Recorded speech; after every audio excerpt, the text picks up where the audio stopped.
So hello, my name is Miguel A. Camacho. You can call me Migs for short.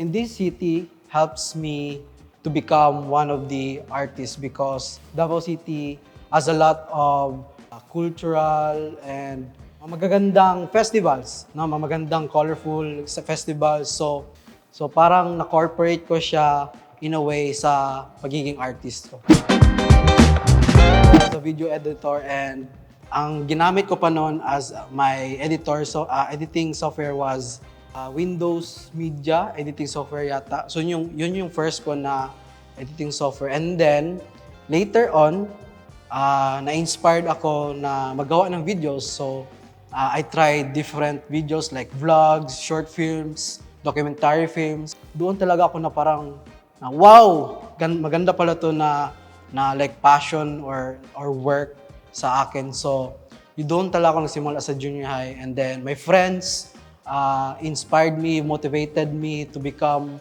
one of the best videographers here. So, yun. So, isa din sa mga difficulties no, na ano ko is siguro self-doubt. Artists can also relate. Every artist can relate to this. Kasi lahat naman tayo nagsa-self-doubt na what if ganito? What if ganito? What if ituloy ko to? Hindi. What if pangit ba to? Hindi. And then, yun yan, may marami tayong masasayang na opportunity dahil sa mga what ifs. So, yun yung isa sa mga challenges ko because I am a self-doubter. Minsan, or I think always, or depende sa mood. So, yun. So, yun yung isa sa mga challenges ko.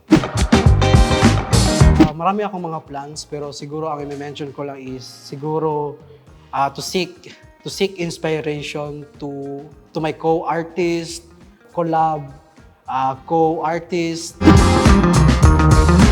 Paano ko ba kayo bibigyan ng advice? No? Sa totoo lang, di ko alam kung anong bibigay ko ng advice. Kasi siguro lahat tayo, we are still learning. No, as a creative artist, as a videographer, we are still learning to create different genres, different themes. So, siguro masasabi ko lang is, ipagpatuloy nyo lang yan, huwag kayong susuko. Gawa lang kayo ng gusto nyo in terms sa videography. And then, I think the time management din. Kasi most of the creatives, walang time management. Or meron naman time management, but siyempre, nababaliw na yung iba sa time nila. Don't be pressure sa mga nakapaligid sa'yo. Like, create your own lane, as an artist, kailangan mo lang mag-create ng art mo. And then, for sure, mapapansin niyo ng maraming tao. So, that's my advice for you guys.